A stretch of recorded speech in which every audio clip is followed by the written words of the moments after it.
Pernah nggak sih Anda ngerasa udah nyoba segala macam tips sukses, tapi kok rasanya mentok di situ-situ aja? Nah, selamat datang di sesi bedah materi kita. Hari ini kita bakal ngupas tuntas prinsip-prinsip legendaris dari bukunya Stephen R. Covey, The 7 Habits of Highly Effective People. Tapi tenang aja, kita nggak bakal bahas teori yang berat-berat. Kita bakal bedah semuanya pakai analogi sehari-hari yang super simple, yang bisa langsung Anda praktekin hari ini juga. Yuk kita mulai! Ini dia peta jalan kita hari ini. Kita bakal mulai dari ngomongin akar kesuksesan sejati, terus lanjut ke kontinuum kedewasaan, kemenangan pribadi, rekening bank emosional, kemenangan publik, dan ditutup dengan gimana caranya memperbarui aset terbesar Anda. Oke, langsung aja kita masuk ke poin pertama. Bagian 1 akar kesuksesan sejati, di mana karakter ada di atas kepribadian. Buat pemanasan, kita harus paham dulu nih, bedanya sekedar solusi instan sama perubahan yang beneran awet. Gini, konsep ini tuh ngejelasin kenapa kita sering banget ngerasa gagal pas nyoba berubah. Kalau Anda mau kemajuan yang benar-benar masif, stop deh sibuk motongin daun-daun masalah Anda. Maksudnya, stop cuma fokus ke etika kepribadian, kayak trik komunikasi instan, atau cuma sekedar jaga image publik doang. Sebaliknya, Anda harus nebas langsung ke akarnya. Nah, akar ini adalah etika karakter Anda, yang isinya tuh integritas dan prinsip hidup yang paling dalam. Coba bayangin, paradigma itu ibarat kacamata atau sebuah peta. Covey pernah cerita soal momen ahanya, momen di mana tiba-tiba dia ngelihat segala sesuatu pakai kacamata yang benar-benar baru. Logikanya gini deh, kalau Anda lagi nyari alamat di Chicago, tapi peta yang Anda pegang itu peta Detroit, wah, mau Anda berpikir sepositif apapun, mau sekeras apapun Anda nyoba, ya tetap aja bakal nyasar kan? Solusi satu-satunya ya pergeseran paradigma, buang peta lamanya dan pakai peta yang benar. Nah, pertanyaannya gimana caranya ngubah peta baru tadi jadi sebuah kebiasaan? Bikin kebiasaan itu ternyata butuh irisan dari 3 hal. Pengetahuan alias tahu apa yang harus dilakuin, keterampilan atau tahu gimana cara ngelakuinnya, dan yang nggak kalah penting, keinginan, yakni motivasi buat benar-benar ngelakuin itu. 3 elemen ini harus nyatu, supaya suatu tindakan bisa benar-benar nempel di hidup Anda. Masuk ke bagian 2, kontinuum kedewasaan. Di sini kita bakal memetakan perjalanan kita. Mari kita lihat kerangka utama kita buat ngebangun jalan ke depannya. Visual ini ibarat perjalanan pahlawan buat kedewasaan kita. Kan kita nggak lahir tiba-tiba langsung jadi orang yang super efektif, ya nggak? Peta ini mandu kita pelan-pelan. Mulai dari fase dependensi, di mana kita masih bergantung banget sama orang lain, terus kita belajar nguasain diri sendiri sampai masuk ke fase independensi. Dan pamungkasnya, kita bakal nyampe di interdependensi. Di titik ini, kita sadar penuh kalau kerja sama tim yang solid itu benar-benar kunci buat nyampe hal-hal yang jauh lebih epik. Tapi ingat, Anda nggak bakal bisa kerja sama bareng orang lain kalau belum bisa nguasain diri sendiri. Ini bawa kita ke bagian 3, memenangkan kemenangan pribadi. Dan kita bakal pakai analogi komputer di sini.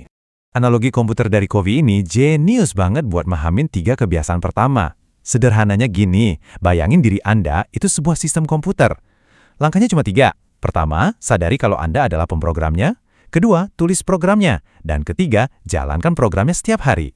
Yuk kita bedah satu-satu.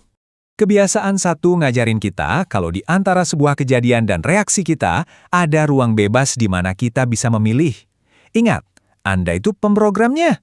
Daripada ngedumel gara-gara cuaca jelek atau macet parah, yang mana emang di luar kendali kita, orang yang proaktif bakal milih buat fokus 100% ke respons, sikap, dan keputusan mereka sendiri. Mereka yang pegang kendali. Lanjut ke kebiasaan 2. Ini soal ngebayangin garis finish sebelum Anda ngambil langkah pertama. Disinilah kepemimpinan pribadi diuji, karena Anda mulai nulis program untuk hidup Anda sendiri. Ibaratnya, Anda harus punya bayangan yang super jelas soal tujuan akhir dan warisan kayak apa yang mau Anda tinggalin, sebelum Anda keburu tenggelam dalam rutinitas sehari-hari yang sibuknya minta ampun. Nah, poin paling krusial di kebiasaan 3 adalah keberanian buat benar-benar menjalankan program itu tiap hari. Coba deh jujur, seberapa sering Anda sibuk balesin chat atau email yang kelihatannya gawat, malah nelantarin proyek besar yang sebenarnya jauh lebih penting. Mulai sekarang, dahulukan hal yang utama dan jalankan program Anda dengan disiplin. Oke, kita masuk ke bagian 4, rekening bank emosional yang bisa kita sebut sebagai mata uang kepercayaan.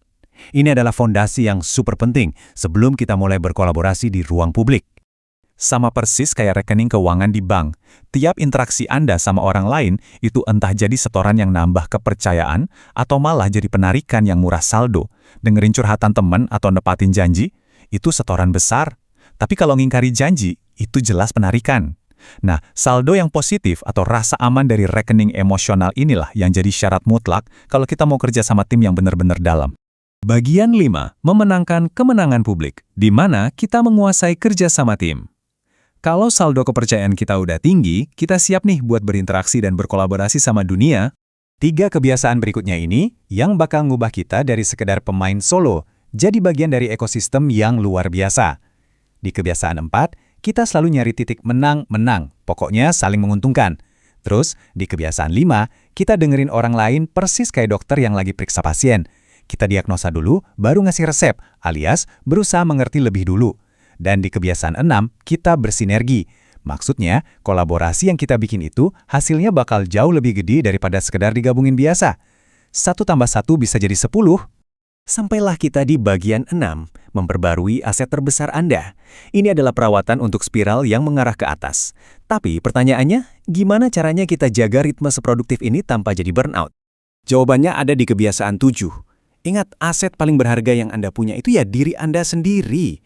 Anda harus dan wajib nyediain waktu buat ngecas baterai di 4 area: fisik, spiritual, mental, dan sosial. Istilahnya tuh mengasah gergaji. Coba aja bayangin, kalau Anda maksain nebang pohon terus-terusan tanpa pernah berhenti buat ngasah gergajinya, ya pasti lama-lama tumpul kan? Tenaga habis, pohonnya nggak tumbang, dan Anda malah tumbang duluan. Waktu semua kebiasaan ini udah nyambung dan Anda rajin ngelakuin pembaruan diri, boom, semuanya bakal ngebentuk sebuah spiral pertumbuhan yang terus melesat ke atas. Artinya, pas Anda kembali ngelatih kebiasaan satu di masa depan, level Anda udah beda. Anda ngelakuinnya dengan pemahaman yang jauh lebih matang soal kebebasan dan tanggung jawab Anda. Sebagai penutup sesi bedah materi kita hari ini, saya mau ngasih satu tantangan pamungkas dari Covey buat Anda. Dari 7 kebiasaan tadi, coba deh renungin, mana sih yang paling susah Anda praktikin sekarang? Cari tahu di mana titik terlemah Anda, dan buatlah satu komitmen kecil, hari ini juga, buat mulai ngebangun spiral pertumbuhan Anda sendiri. Sampai jumpa di pembahasan berikutnya, dan selamat bertumbuh,